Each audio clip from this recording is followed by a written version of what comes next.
Olá, tudo bom? Hoje nós vamos falar sobre um assunto bem polêmico, mas que é necessário que você compreenda, principalmente se você é professor de faculdade, coordenador de curso e até mesmo aluno, para que você saiba questionar esse cenário que nos é imposto e as cobranças também que são colocadas muitas vezes de forma injusta. Se você quer questionar, se você quer compreender, saber um pouco mais, é necessário que você conheça, se predisponha a conhecer o universo para que você tenha know-how de argumento, para que você tenha capacidade crítica. Então, hoje nós vamos falar sobre fator de impacto ou impacto da pesquisa.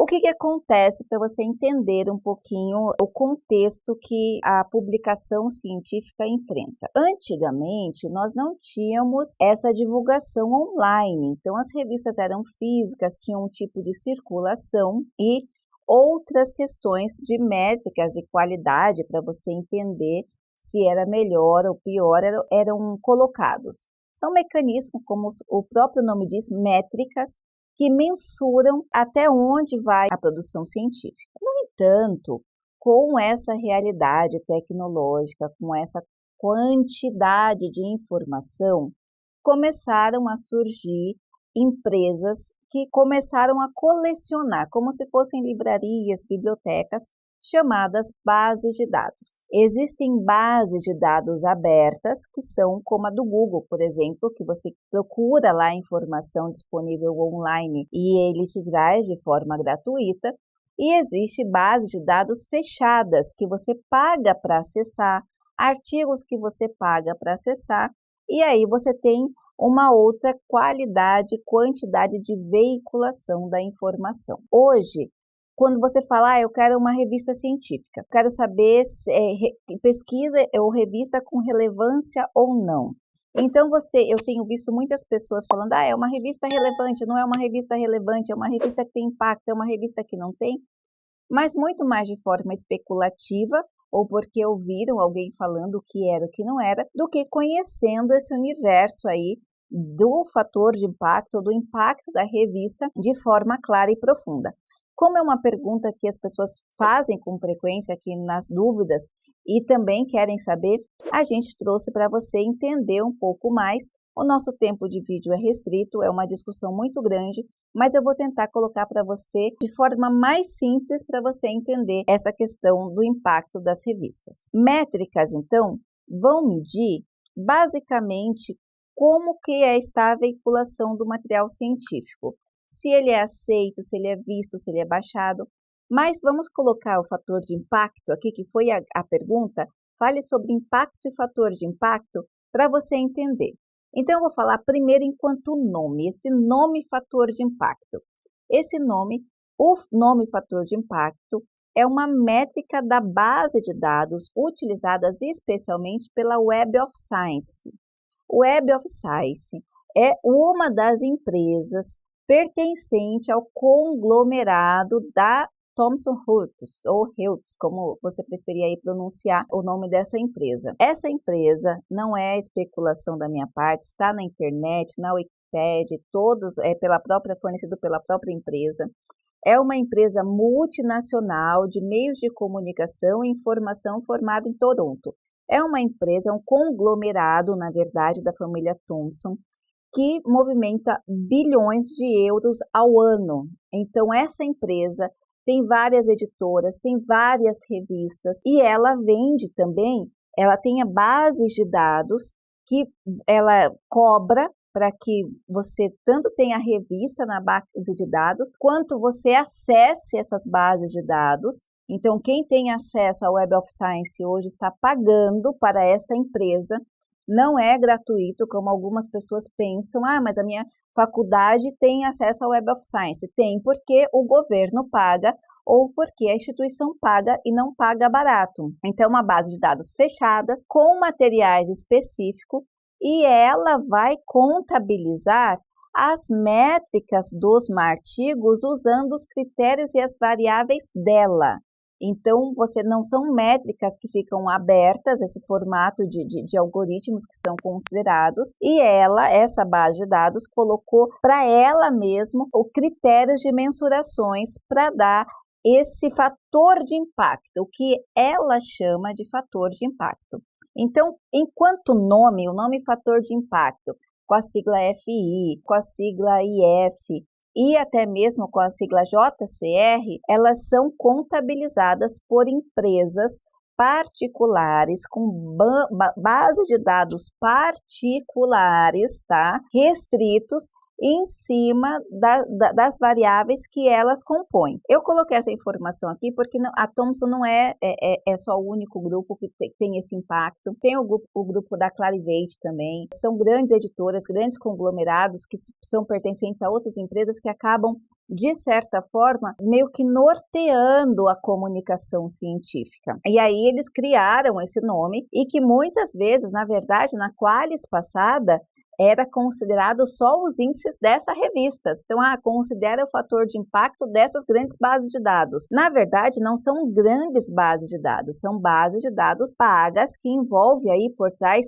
bilhões e bilhões de euros e aí, portanto, existe esse interesse aí dessa sociedade neoliberalista. Então, essa nomenclatura, eu quero saber o fator de impacto, quando você fala isso, cuidado, porque você está falando que quer saber como um conglomerado, como uma empresa ou empresas que se juntam, avaliam a publicação científica. E aí, você tem também um outro tipo de forma de contabilizar, só que não é outro tipo, porque a própria CAPES fala, você quer saber o impacto da revista, vá lá no ISI, tá? Que é o Institute for Science Information, e aí você calcula lá o fator de impacto da revista.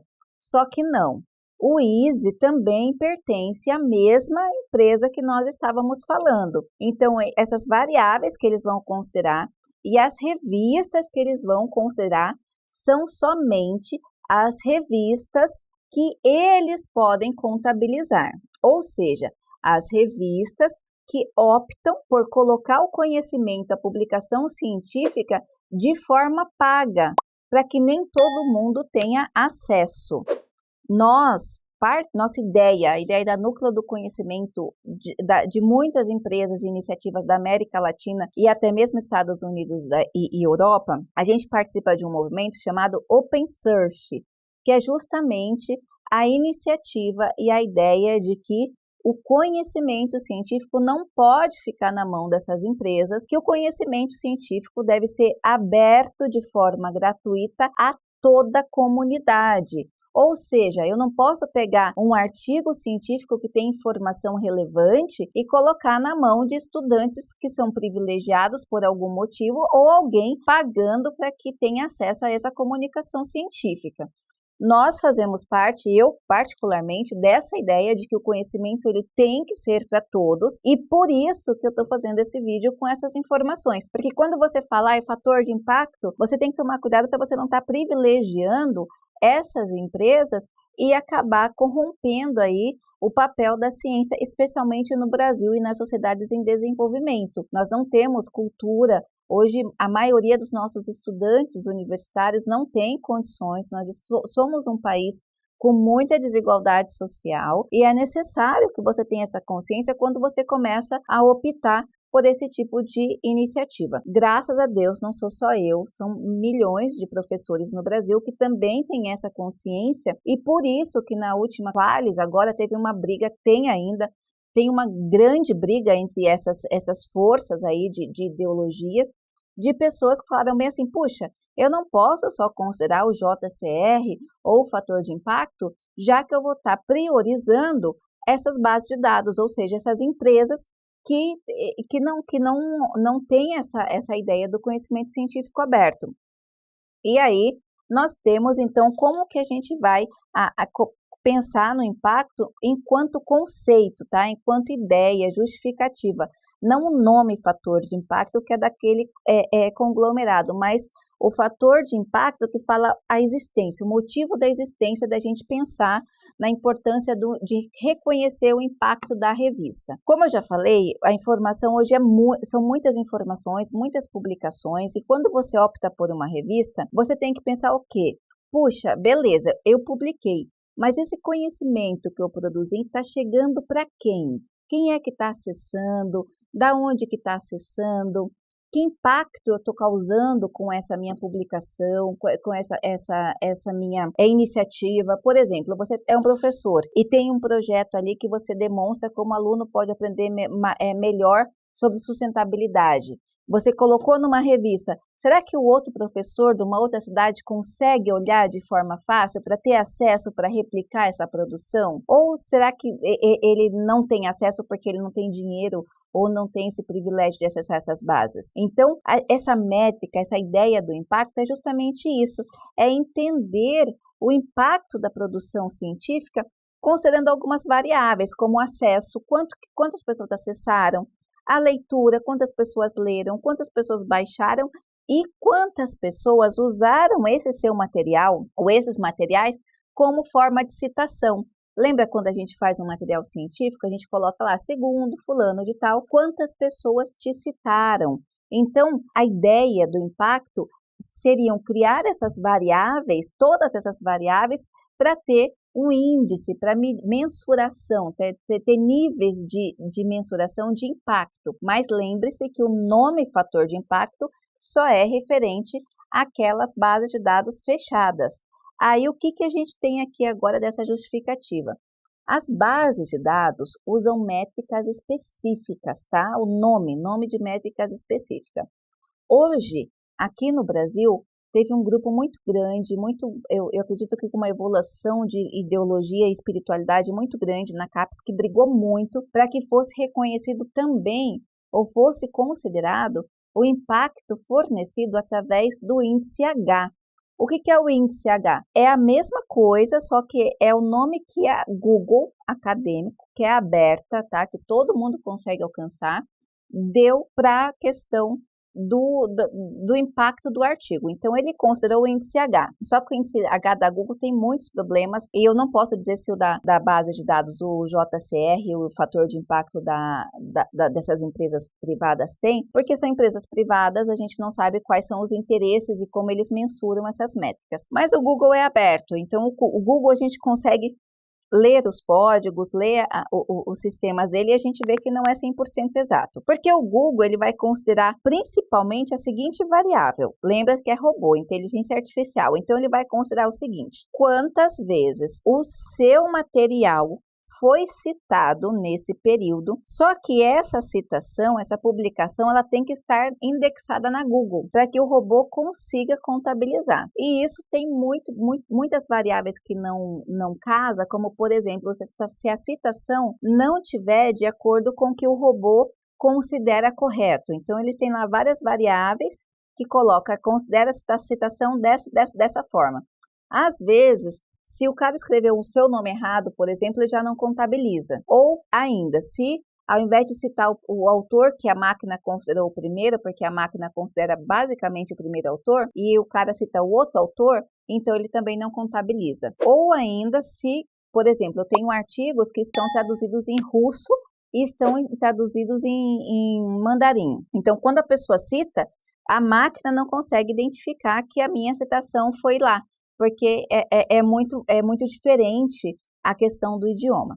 Então, tem vários erros que a gente consegue ver nessa questão de índice H da Google. Qual é a diferença? É que são métricas em cima de materiais que estão livre para todo mundo. Embora tenha suas dificuldades, a evolução de se considerar o índice H, eu acredito que foi uma das maiores, porque você está considerando que bases de dados abertas são tão importantes ou até mais importantes do que aquelas informações das bases de dados fechadas que a gente não pode dizer com certeza o que eles consideram como fator de impacto. Hoje, por exemplo, na revista Núcleo do Conhecimento, eu sei quanto o seu artigo foi acessado, quantas pessoas baixaram, quantas pessoas leram e como foi o material. Qual é o impacto mesmo nessa questão de quantificação? Coisas que a gente não pode assim dizer com certeza de outros mecanismos e de outras revistas. Bom, eu acho que é basicamente isso. A gente já falou um pouquinho com um vídeo meio extenso, mas isso é uma discussão muito importante. É muito importante você conhecer, você ter consciência de como isso está reverberando no Brasil enquanto ciência, enquanto produção científica, e tomar cuidado também para não participar dessa ideia que pode parecer tão inocente, mas pode impactar diretamente o acesso à comunicação científica no Brasil, tá bom? Eu espero ter ajudado. Não se esqueça, se você gostou desse vídeo, deixe esse like. Esse é um vídeo meio polêmico, muita gente não vai gostar das informações, mas está na internet, é só você pesquisar, é só você ir atrás que você vai compreender um pouco melhor. Um grande abraço, não esqueça dos seus comentários e se inscrever no canal. Até a próxima!